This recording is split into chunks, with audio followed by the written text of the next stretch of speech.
The emergency alarm echoed through the sterile corridors of medical station. Dr. Veltar lifted his long blue head from the patient charts he was reviewing. His 4 eyes blinked in sequence as he processed the urgent message flashing. On his screen, unknown species requesting emergency medical assistance, ship badly damaged. 3 crew members aboard. 8 to 12 minutes. Veltar stood up from his desk, his tall frame casting shadows across the medical bay. He had been working on this station for 15 years. In that time, he had treated warriors from the fierce Corvin Empire, miners who had survived cave-ins on toxic worlds, and even a few rare members of the secretive Shadow Guild. His reputation, as the best trauma surgeon in 3 sectors, was well earned. The station's AI spoke in its calm, mechanical voice. Dr. Veltar, the approaching vessel appears to be from an unregistered species. No medical records available. Recommend standard first contact medical protocols. Veltar nodded and began preparing the main trauma bay.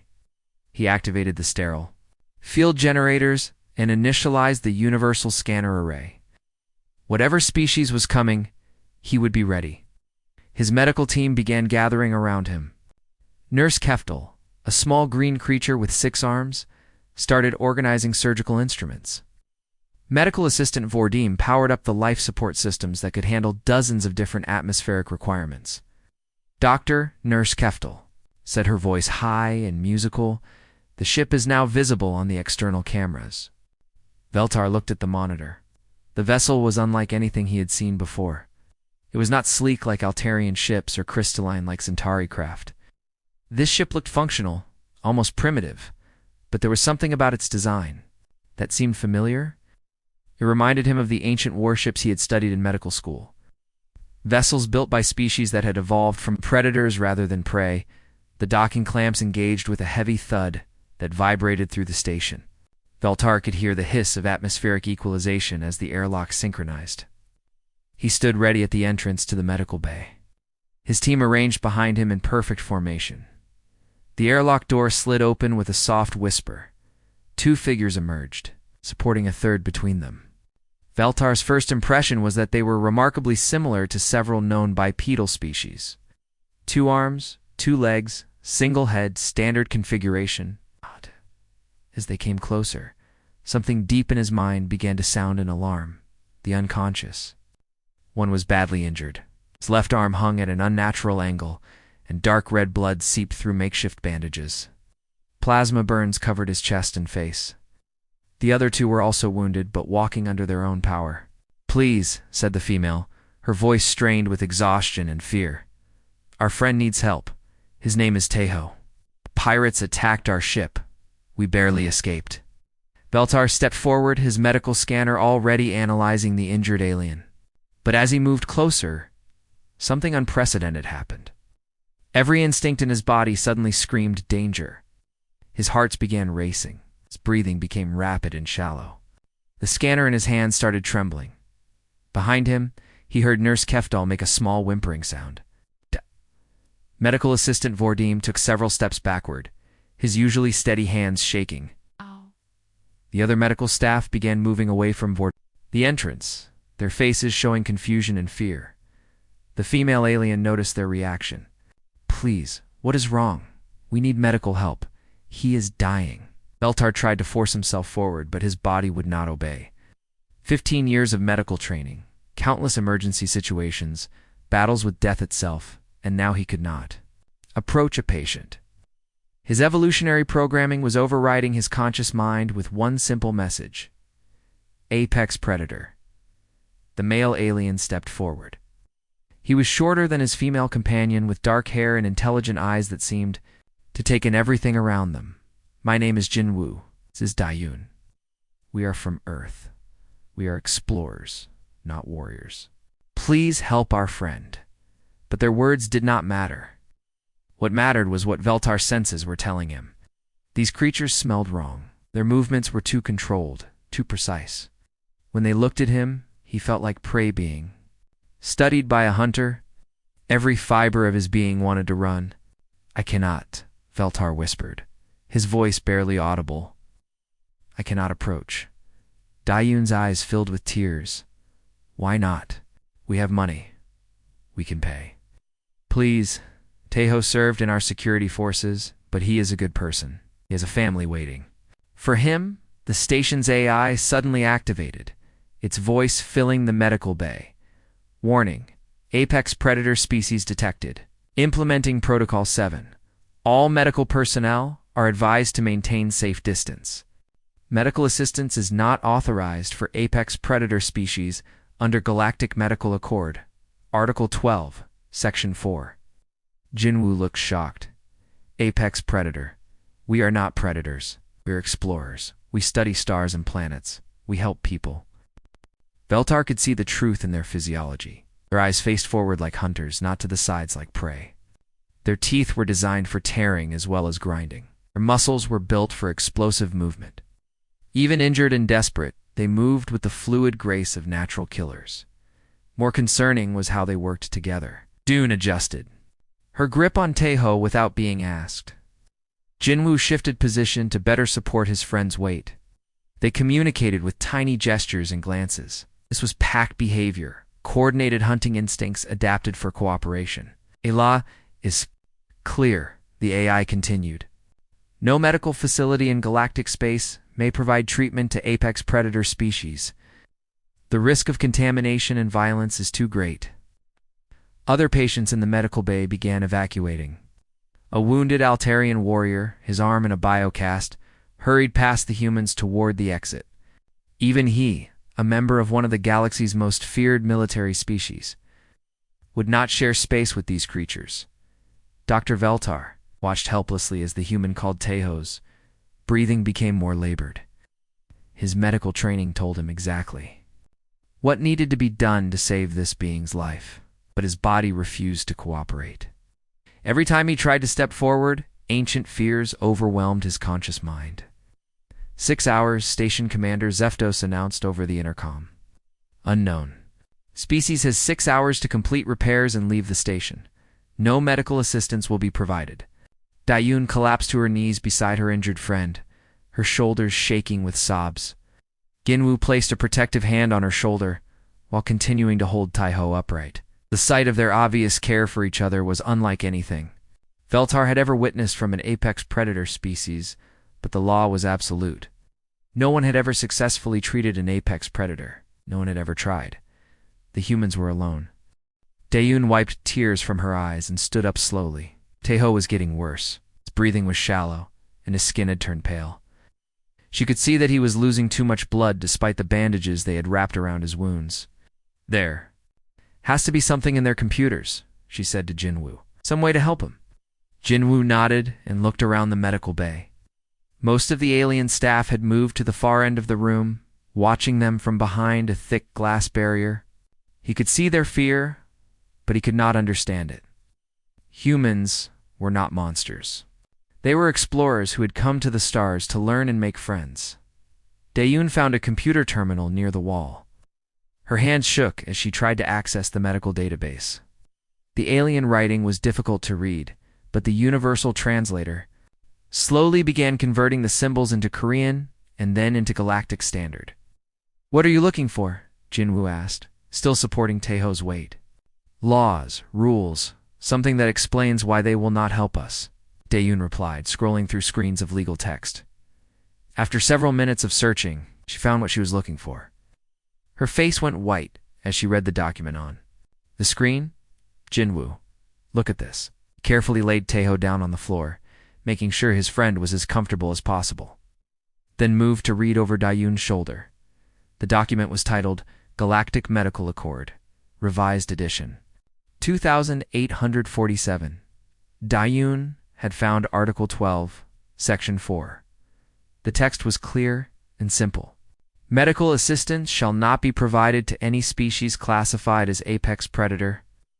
This classification includes any species that exhibits the following characteristics: forward-facing eyes, omnivorous or carnivorous dentition, pack hunting, behaviors, territorial aggression, and biochemical markers consistent with predatory evolution. Jinwoo read further. The restriction exists to protect medical facilities and staff from contamination, violence, and unpredictable biological responses. Apex predator species are considered too dangerous for standard medical intervention. Dayun scrolled down to see more of the law. Look at this part.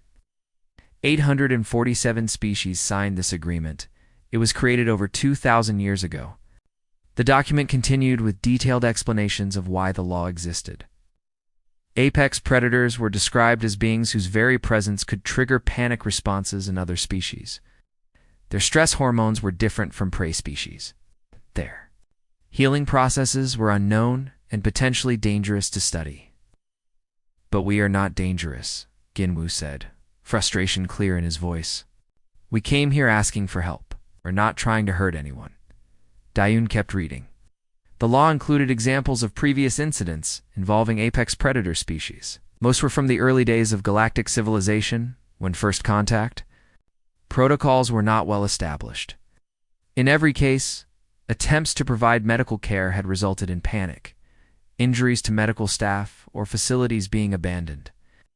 Listen to this, Dayun said, reading from the screen. In the year 2156, the medical station at Kepler 186F attempted to treat a wounded apex predator from the VAC system. The creature's stress pheromones caused 17 staff members to suffer nervous breakdowns. The station had to be evacuated for 6 months while atmospheric scrubbers removed the contamination. Jinwoo looked back at Taeho, who was breathing, even more slowly now. But that was almost 900 years ago. Medical science has improved since then. The law says no exceptions have ever been made. Dayun continued reading. 0 successful treatments of apex predator species in galactic medical facilities. The risk is considered absolute. Behind the glass barrier, Dr. Veltar was watching them. He could see the female human reading from the computer terminal, her body language showing desperation and growing understanding. He could not help but the law was not just words on a screen. It was based on real biological facts. Even now, standing this far away, he could smell their scent. It was not unpleasant, but it triggered responses in his brain that he could not control. His hearts were still beating faster than normal. His breathing was still shallow. Every instinct told him to run or hide. Nurse Keftal approached him. Carefully, Doctor, the apex predators have been reading our medical laws. I can see that, Veltar replied. The female appears to be their technology specialist. She understands what she is reading. What do we do if they become violent? Keftal asked, her 6 arms wrapping around herself in a protective gesture. Veltar considered the question. I've been watching them carefully. They show no signs of aggression, their behavior suggests. They are more concerned with their injured companion than with threatening us. But the law says apex predators are unpredictable. Their pack behaviors make them dangerous when cornered. Dr. Veltar nodded, but he was beginning to have doubts. These humans did exhibit packed behaviors, but not in the way the law described. They were not coordinating an attack or establishing territory. They were caring for their wounded friend. Station Commander Zeftos entered the medical bay, accompanied by 4 security guards. He was a large, imposing figure with thick gray skin and small, widely spaced eyes. His species had evolved from herbivores, and his prey instincts were even stronger than Dr. Veltar's.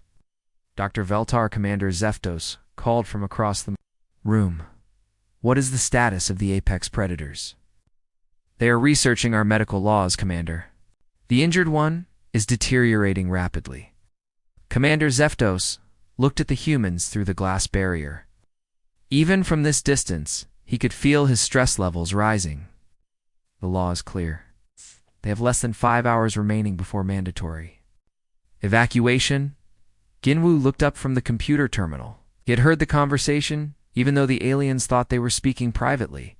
Human hearing was apparently better than these species realized. Commander Jinwoo called out in galactic standard. We understand your laws now, but our friend will die if we cannot get medical help. Is there no exception, no appeal process, Commander? Zeftos stepped closer to the glass, but not too close. The Galactic Medical Accord has no provision for exceptions. The law exists to protect all civilized species from apex predator contamination. Dayun stood up from the computer terminal, anger flashing in her eyes. Contamination. We are not a disease. We are people with families and friends. Taeho has a wife and 2 children waiting for him to come home. Your emotional attachments do not change your biological classification, Commander Zeftos replied. You are apex predators. Your presence here violates dozens of safety protocols. Jinwoo knelt beside Taeho and checked his pulse. It was getting weaker. How long do apex predators usually survive without medical treatment after injuries like this? Dr. Veltar found himself answering before he could stop himself. Based on the visible trauma, approximately 4 hours, possibly less. The medical bay fell silent, except for the sound of Taeho's labored breathing. Danun and Ginwoo looked at each other, and Dr. Veltar could see a change in their behavior. They were no longer pleading or arguing. They were planning. Thank you for your honesty, Doctor, Dayun said quietly. Jinwoo, we need to go back to our ship. Commander Zeftos watched suspiciously as the 2 humans carefully lifted their injured companion. What are you planning to do? What humans have always done when the galaxy will not help us, Jinwoo replied. We help ourselves. They carried Taeho toward the airlock. Dr. Veltar felt something he had never experienced before. He was watching a patient leave his medical facility. Untreated, and for the first time in his career, he was not sure the law was right. Dayun and Jinwoo carried Taeho back to their damaged ship. The vessel was small and cramped, with barely enough room for the 3-person crew. Emergency lights cast red shadows across the walls, and several panels sparked from battle damage. Lay Taeho on the floor of the main cabin, which was the only space large enough for him to lie flat. Dayun knelt beside him and checked his wounds again. The plasma burns were getting worse, and his broken arm was swelling badly. We have maybe 3 hours, she said quietly. The alien doctor was being generous when he said 4. Ginwoo was already moving through the ship, gathering supplies. What do we have that could work as medical equipment? Dayun looked around their small vessel. It was designed for exploration, not medical emergencies. But they did have tools. For maintaining and repairing complex systems, the micro-welders from the engine repair kit, they're precise enough for small work? What about cleaning the wounds? Reactor coolant purifier. It removes all biological contamination. Dayun was thinking like an engineer now, solving a problem with whatever resources were available. We have the fabricator. It can make basic surgical tools if I program it correctly. Ginwoo found their emergency medical kit. It was designed for minor injuries, cuts and bruises from normal space travel. Nothing in it was meant for serious trauma surgery. But it did have local anesthetic, basic antibiotics, and synthetic skin patches. Dayun, you have the steadiest hands of any engineer. I know. You can calibrate fusion reactors to the micrometer. She looked at him with wide eyes. Jinwoo, I repair machines. Have never operated on a person. But you understand systems. Blood vessels are like coolant lines. Organs are like ship components that need to function together. Jinwoo was connecting his tablet to the ship's computer. And I can help guide you. My pilot training included 3D navigation.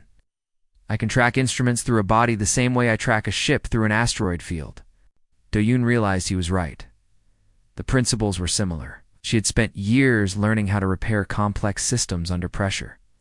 The fact that this system was biological instead of mechanical did not change the basic approach.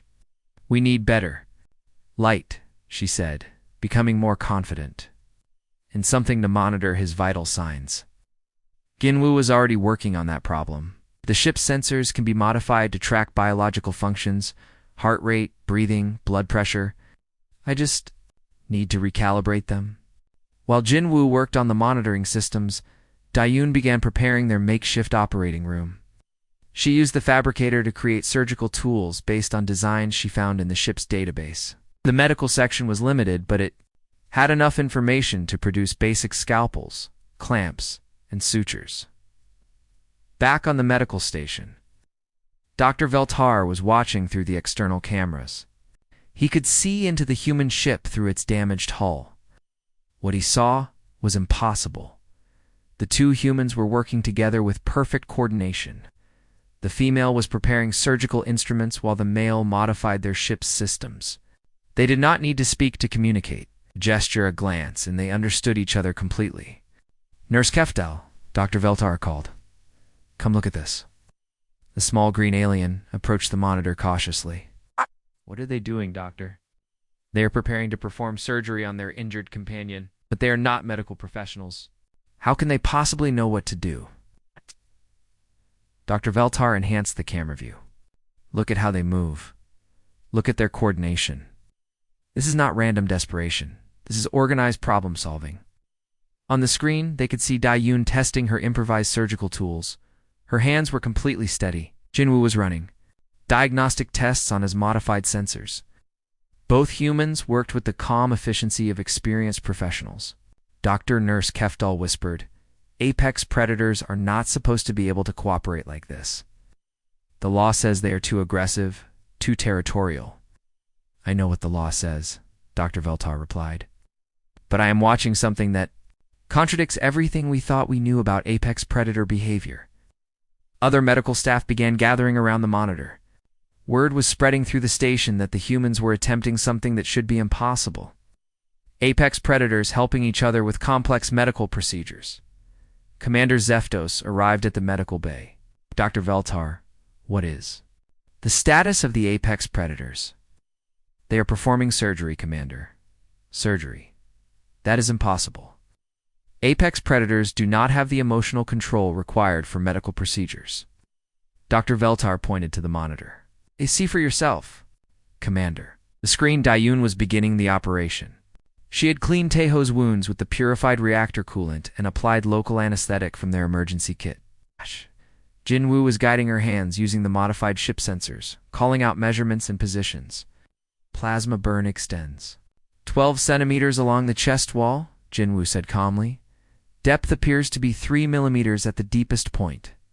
Dayun nodded and began carefully removing damaged tissue with her micro-welder set to its lowest power setting. We're precise and controlled. Blood vessel damage is minimal in this area. Move into the arm fracture. Commander Zeftos stared at the screen. This cannot be happening. Apex predators become violent during stress. They lose rational thought when injured or threatened. But the humans on the screen were doing the opposite. As the situation became more critical, they became more focused. Their movements became more precise. Their communication became more efficient. Bone fragments need to be realigned, Dayun said, examining Taeho's broken arm through the sensor display. Jinwoo, can you map the internal structure? Already scanning, Jinwoo replied. Fracture is clean but displaced. Rotation needed 7 degrees clockwise from your position. Dayun made the adjustment with the confidence of someone who had performed similar procedures hundreds of times. But this was her first surgery. She was adapting her engineering skills to biological repair work. Dr. Veltar realized he was holding his breath. He had performed thousands of surgeries, but he had never seen anything like this. 2 non-medical professionals were saving their friend's life using improvised tools and pure determination. How long have they been working? He asked. What? Hour and 37 minutes, Nurse Keftel replied. The injured one's vital signs are actually improving. Other aliens throughout the station were now watching. Even the Altarian warrior who had fled earlier was looking over shoulders to see the monitor. Everyone was witnessing something that challenged everything they thought they knew about apex predators. The humans were not violent. They were not selfish. They were not uncontrollable. They were saving each other. 3 hours into the surgery, everything went wrong. Taeho's vital signs suddenly crashed. The improvised heart monitor that Jinwoo had created from ship sensors began making urgent warning sounds. His blood pressure dropped dangerously low and his breathing became irregular. Dayun, something is happening, Jinwoo called out, his voice tight with worry. Dayun looked at her friend's pale face. She had successfully repaired most of his wounds, but the plasma burns were more complex than she had understood. The alien energy weapon had damaged tissue in ways that human medicine could not fix. The plasma burns go deeper than our sensors can detect, she said, frustration clear in her voice. There is damage to internal organs that I cannot see or repair. Jinwoo checked the readings again. Heart rate is dropping fast. We are losing him." On the medical station, Dr. Veltar watched the monitor with growing concern. He could see the humans working desperately to save their friend, but he also knew what they did not. Plasma weapons from Corvan pirates used a specific energy signature that caused progressive tissue damage. Without proper treatment within 4 hours, the burns would continue spreading through the victim's body. "Do not understand plasma. Burn progression," he said to himself. Dr. Nurse Keftel asked, "What do you mean?" "Corvan plasma weapons create cascade damage. The burns continue to spread internally even after the external wounds are treated. It requires specialized neutralizing agents that only medical facilities carry." Nurse Keftal looked at the monitor where the humans were fighting to save their friend, so they could not succeed. "Not without proper medical intervention," Dr. Veltar confirmed sadly at that moment. Commander Zeftos entered the medical bay with 4 armed security guards. "Dr. Veltar, the apex predators have exceeded their time limit. They must be removed from the station immediately." "Commander, they are in the middle of a medical emergency. Their friend is dying. That is not our concern. The law requires their immediate evacuation." Dr. Veltar watched as the security team moved toward the docking bay where the human ship was attached. He felt torn between his duty to follow galactic law and his oath as a healer inside the human ship. Doyun and Jinwoo heard the heavy footsteps of the approaching security team, but they did not stop working. Taeho's condition was critical, and they were his only hope. "Doyun, they are coming to remove us," Jinwoo said without looking up from his instruments. "It may be 5 minutes. Then we work for 5 minutes." Doyun replied, continuing her attempts to stop the internal bleeding. The security guards reached the airlock of the human ship. Commander Zeftos activated the station's communication system. "Attention Apex Predators. You are in violation of station regulations. Prepare for immediate evacuation." Doyun looked up from Taeho for the first time in hours. Her hands were covered with her friend's blood. Her face showed exhaustion and desperation. "Please, just a little more time. He is still alive." "Law does not allow exceptions," Commander Zeftos replied. "You have 30 seconds to prepare for transport." That was when it happened. Taeho's heart stopped completely. The monitor went flat. The warning sounds changed to a single, continuous tone that meant death. Doyun collapsed across her friend's body, sobbing. Ginwoo dropped his instruments and placed his hands on Taeho's chest, trying to restart his heart manually. But it was too late. "No, no, no," Doyun cried, her voice breaking. "We were so close. We almost saved him." The security guards entered the ship, weapons ready. But they stopped when they saw the scene before them. Female human was crying over her dead friend. The male human was holding Taeho's hand and speaking softly in their alien language. "Commander." Zeftos followed his guards into the ship. He had expected to find dangerous apex predators who might attack when cornered. Instead, he found 2 beings grieving for their lost companion. Ginwoo looked up at the commander with tears in his eyes. His name was Kim Taeho. He was 32 years old. He had a wife named Sujin and 2 children, Minho and Dowoon. He liked to read adventure stories and grow flowers in his spare time. He was not a monster. He was our friend. Doyun continued sobbing, her shoulders shaking. "He saved us when the pirates attacked. He put himself between us and their weapons. He was the bravest person I ever knew." Commander Zeftos stared at the scene. He had never seen apex predators display such raw emotion. According to everything he had learned, they were supposed to be cold and calculating. They were not supposed to cry for their dead. The security guards looked uncomfortable. They had prepared to deal with violent, dangerous creatures. They had not prepared to witness grief and love. On the medical station, Dr. Veltar was watching. Through the cameras, the sight of the humans mourning their friend was unlike anything he had ever witnessed. Their pain was obvious and genuine. Their love for each other was real. "Nurse Keftel," he said quietly, "in all my years of medical practice, I have never seen family members show more devotion to a patient. But doctor, they are apex predators. The law says they are incapable of such emotions."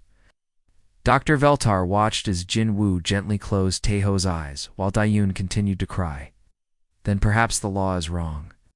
Without warning, Dr. Veltar began, walking toward the medical bay exit. "Doctor, where are you going?" Nurse Keftel called after him. "To do what I should have done 3 hours ago," Dr. Veltar replied. "To honor my medical oath, but the law, the contamination protocols, your safety." Dr. Veltar stopped at the door and turned back to his staff. "I became a doctor to save lives, not to enforce laws. If these beings are dangerous, then I will face that danger. But I cannot watch them grieve and do nothing." He activated the door override and stepped into the corridor leading to the docking bay. Behind him, alarms began sounding throughout the station. His staff was calling for security, warning that he was approaching the apex predators, but Dr. Veltar ignored the alarms. He had made his decision. For the first time in 2,000 years, someone was going to break the unbreakable law, as he walked toward the human ship. His hearts were racing and his hands were shaking. Every instinct told him to run, but his conscience told him to keep walking. The apex predators had shown him something he had never expected to see. They had shown him what it meant to be truly human. Dr. Veltar entered the human ship just as Commander Zeftos was ordering the security guards to remove the bodies. The commander turned in shock when he saw the station's chief medical officer walking toward the apex predators. "Dr. Veltar, what are you doing? Return to the medical bay immediately." But Dr. Veltar ignored the command. He approached the grieving humans slowly, his hands raised to show he meant no harm. Every instinct in his body screamed warnings, but he forced himself to keep walking. "Please," he said to Jinwoo and Dayun. "Let me examine your friend." Dayun looked up through her tears. "He is dead. We failed to save him." "Perhaps," Dr. Veltar replied, kneeling beside Taeho's body, "but I have medical equipment that you do not." "May I try?" Jinwoo moved aside to give the alien doctor room to work. "Why are you helping us now?" "What changed?" Dr. Veltar activated his advanced medical scanner and began examining Taeho. "What changed is that I watched you fight to save your friend for 3 hours. I watched you cry when you lost him. I realized that everything I thought I knew about apex predators was wrong." The scanner showed that Taeho's heart had stopped, but his brain activity was still minimal. There was hope, but only if Dr. Veltar could act quickly. "Commander Zeftos," Dr. Veltar called without looking up, "I need my medical team here immediately." "Dr. Veltar, you are violating galactic law. Cannot allow this." "Then arrest me later," Dr. Veltar replied, pulling emergency medical equipment from his kit. "But right now, I have a patient who needs help." He injected Taeho with a powerful stimulant designed to restart stopped hearts. Then he began using a neural stimulator to encourage brain activity. His movements were quick and professional, driven by years of emergency medical training. "Agung Ginwoo," he said, "your friend is not dead yet." His heart stopped, but his brain is still functional. "I can save him, but I need your help." Wiped her eyes and immediately focused on the doctor's work. "What do you need us to do?" Plasma burns have created toxins in his bloodstream. "I need to flush his system with neutralizing agents, but I need someone to monitor his vital signs while I work." Jinwoo was already connecting his improvised monitoring system to Dr. Veltar's equipment. "Our sensors are calibrated to his biology. We can track everything, working together." The alien doctor and the 2 humans began the process of saving Taeho's life. Dr. Veltar's advanced medical knowledge combined with the humans' determination and improvisation created a new form of emergency medicine. "Heart rhythm is improving," Jinwoo reported, watching the readouts. "Blood pressure is stabilizing. The neutralizing agents are working," Dr. Veltar confirmed. "The plasma toxins are being cleared from his system." As they worked, other medical staff began arriving at the human ship. They had overcome their fear to help their chief medical officer. Nurse Keftel entered first, followed by medical assistant Vordim and 3 other doctors. "This is incredible," Nurse Keftel whispered, watching the humans and aliens work together. "They are coordinating perfectly. Look at their hands," Vordim observed. "The humans are not shaking. They are not showing stress responses. Are completely focused on helping their friend." Commander Zeftos watched in amazement as his station's medical team worked alongside the apex predators. There was no violence, no panic, no contamination. There was only professional cooperation and shared determination to save a life. After 2 hours of intensive treatment, Taeho's eyes opened. He looked around weakly and spoke in Korean to his friends. Dayun laughed through her tears and squeezed his hand. Ginwoo smiled and told him in galactic standard that he was going to be okay. The plasma burns are healing properly, Dr. Veltar announced. His vital signs are stable. He will make a full recovery. The medical bay erupted in quiet celebration. Aliens and humans embraced, sharing the joy of a successful rescue. The species barriers that had seemed so important just hours before had disappeared completely. Commander Zeftos approached Dr. Veltar. Doctor, you have broken galactic law. Should place you under arrest. I understand, Commander, Dr. Veltar replied. Accept responsibility for my actions. However, the commander continued, I have also witnessed something that I never thought possible. These apex predators are not what the law describes them to be. He looked at the humans, who were helping Taeho sit up and drink water. They are not violent. They are not selfish. They are not uncontrollable. They are protective of each other in ways that I have never seen from any species. Dayun stood up and approached Commander Zeftos. Sir, we understand that we are different from other species. We know that we evolved from hunters. But we also evolved to care for each other. We are not just predators. We are families. Jinwoo nodded in agreement. On Earth, we learned that the strongest creatures are not always the most dangerous. The most dangerous creatures are often the most protective of the ones they love. Dr. Veltar realized that he was witnessing history being made. Commander, I believe we need to contact the Galactic Medical Council. This incident proves that the current law is based on incomplete understanding. What are you suggesting, Doctor? I am suggesting that we create a new classification. It's not just apex predator, but apex protector, a species that uses their strength to defend rather than attack. Commander Zeftos considered this idea. It would require changing laws that have existed for 2,000 years. Then it is time for those laws to change, Dr. Veltar replied. 3 months later, the Galactic Medical Accord was amended for the first time in its history. A new classification was created: Apex Protector Species. Humans became the first species to receive this designation. The new law recognized that some apex predators had evolved beyond simple hunting instincts. They had developed complex social structures based on cooperation and protection. They were eligible for medical treatment, but with special protocols that acknowledged their unique nature. Dr. Veltar received both criticism and praise from the medical community. His actions were technically illegal, but they had opened a door to understanding that had been closed for millennia. When the human ship finally left Medical Station Gamma 7, it carried the first ever galactic medical certification for their species. Taeho had recovered completely and was eager to return to his family on Earth. As they departed, Dr. Veltar watched from the observation deck. He had requested assignment to the new Human Galactic Medical Exchange Program. He wanted to learn more about these remarkable apex protectors. The last communication from the human ship was a simple message: "Thank you for seeing us as we really are." Dr. Veltar smiled and replied, "Thank you for showing us what it means to be truly civilized." The apex predators had become not something to fear, but something to learn from, and the galaxy would never be the same.